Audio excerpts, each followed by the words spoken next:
ক্ষুধার জ্বালা বড় জ্বালা, কি গরম আর কি শীত, কি রাত আর কি দিন। ক্ষুধার জ্বালা যে বুঝেছে সেই জানে আসলে ক্ষুধা লাগলে কেমন লাগে। হ্যালো এভরিওয়ান, আসসালামু আলাইকুম। কেমন আছেন সবাই? আশা করি সবাই ভালো আছেন। আমরা তো আলহামদুলিল্লাহ ভালো আছি। যারা ক্ষুধার্ত থাকে তাদের আসলে আমরা অতটা বুঝতে পারি না যে ওদের কেমন লাগছে, কিন্তু আমরা গতকাল দুপুরে শুধু ভালোভাবে খাইনি, তাই আমাদের রাতের বেলা অবস্থা খারাপ হয়ে গিয়েছে। তখনই চিন্তা করলাম যে যারা অসহায় দুস্থ মানুষ একবেলা খায়, দুই বেলা না খেয়ে থাকে, তাহলে তাদের কি অবস্থা হতে পারে। তো যাই হোক, আল্লাহর কাছে লাখ লাখ শুকরিয়া আদায়, আল্লাহ তাআলা আমাদেরকে 3 বেলা ডাল ভাত খাওয়ার সুযোগ করে দিয়েছেন। গতকাল দুপুরে আমি সেভাবে রান্না করিনি, সকালেই একবারে রান্না করেছিলাম, কারণ প্রচণ্ড গরম, সেই জন্য 3 বেলা রান্না করা আমার সম্ভব না।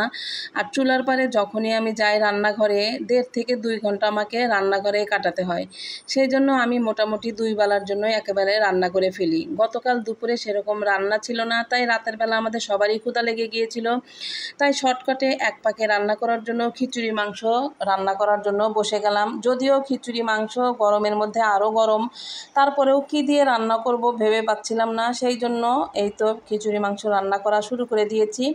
মাংসটাকে মোটামুটি কষিয়ে নিয়েছি, তারপর চাল আর ডাল ভালো করে একটু কষায় নিয়ে তারপরে এই তো পানি দিয়ে দিলাম, আর প্রেশার কুকারে ঢাকনা দিয়ে ঢেকে দেব। মোটামুটি চুলার পাশে আমার আর কিছুক্ষণ হলেও থাকতে হবে না, 3-4টা সিটি দিলে এসে বন্ধ করে দেব। তো এই জন্য আর কি খিচুড়িটা রান্না করছি, যেন আমাকে চুলার সামনে দাঁড়িয়ে না থাকতে হয়, কারণ চুলার সামনে দাঁড়িয়ে থাকতে থাকতে আমার হাত গলা মানে একেবারে গরমে ঘামাচি উঠে গেছে। এই জন্য আসলে আমি পেজে খুব একটা সময়ও দিতে পারতেছি না, তারপর অন্যের ভিডিও যে একটু বসে থেকে দেখবো সেটাও খুব একটা পারতেছি না। তো যাই হোক, এর মধ্যে আমার খিচুড়িটা রেডি হয়ে গেছে। আসলে পরিবারের সবারই পছন্দ অনুযায়ী রান্না করতে হয়। আমি একা একা সিদ্ধান্ত নিলে কী করতাম জানি না, তো হুট করেই বড় মেয়ে বলল যে খিচুড়ি দিয়ে মাংস দিয়ে এক পাকে রান্না করে ফেলো তাড়াতাড়ি। প্রেশার কুকারে মোটামুটি রান্নাটা কিন্তু তাড়াতাড়ি হয়ে যায়, 3-4টা সিটি দিলেই আমরা বুঝতে পারি যে আসলে খাবারটা রান্না হয়ে গেছে কিনা, আর বাসনা শুনলেই সেটা কিন্তু বোঝা যায়। তো প্লেটে প্লেটে তো বেড়ে নিলাম, সাথে নিলাম লেবু, কাঁচামরিচ, পেঁয়াজ কাটতে ভুলে গিয়েছিলাম। এরকম খিচুড়ির সাথে পেঁয়াজ থাকলেও অনেক ভালো লাগে। তো যাই হোক, গরম উপেক্ষা করেই খিচুড়ি খাওয়া হচ্ছে, কি আর করব, ক্ষুধার পেট বলে কথা।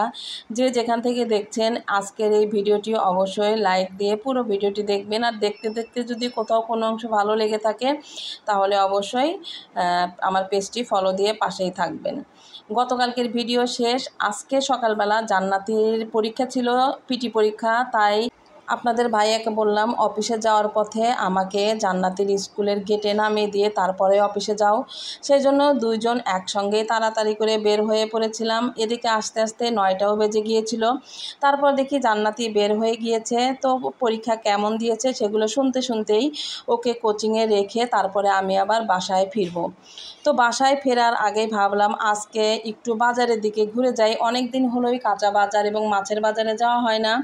তো ভাবলাম ইলিশ মাছের দাম কেমন সেটা একটু শুনে যাই বা দেখে যাই। যে দেখি ইলিশ মাছের দাম তো আগুন, ইলিশ মাছের দাম তো কমে নাই, অনেক দাম, এক এক সাইজের মাছ এক এক রকম। তাও ওখান থেকে 2টা মাছ, যে টাকা ছিল সেই টাকার মধ্যে আমি 2টা ইলিশ মাছ কিনে নিয়ে আসলাম। আজকে রান্নার মতো সেরকম কিছুই নাই, অন্য মাছ রান্না করলে আমার মেয়েরা খাবে না, তাই মাছটা কেনার পরে আর আসলাম হচ্ছে সবজির দোকানে। সবজির দোকানে এসে আমি একটা জালি কুমড়া নিলাম, তারপর নিলাম ভর্তা খাওয়ার জন্য লাল শুকনা মরিচ, তারপর আরও টাটকা টাটকা জিনিসগুলো দেখছিলাম, আরও কয়েকটা জিনিস কেনার ছিল। তা ভাবলাম থাক, আজকে আর নিব না, যেহেতু ওই সবজিগুলো আজকে আমি ব্যবহার করব না, আজকে ইলিশ মাছ দিয়ে যেটা রান্না করব শুধু সেই তরকারিটাই নিয়ে যাই। তো আজকে আমার ইচ্ছে ছিল আজকে কয়েকটা তাল কিনবো, একটা বা দুটা তালের পিঠা খেতে হবে, সেই জন্য।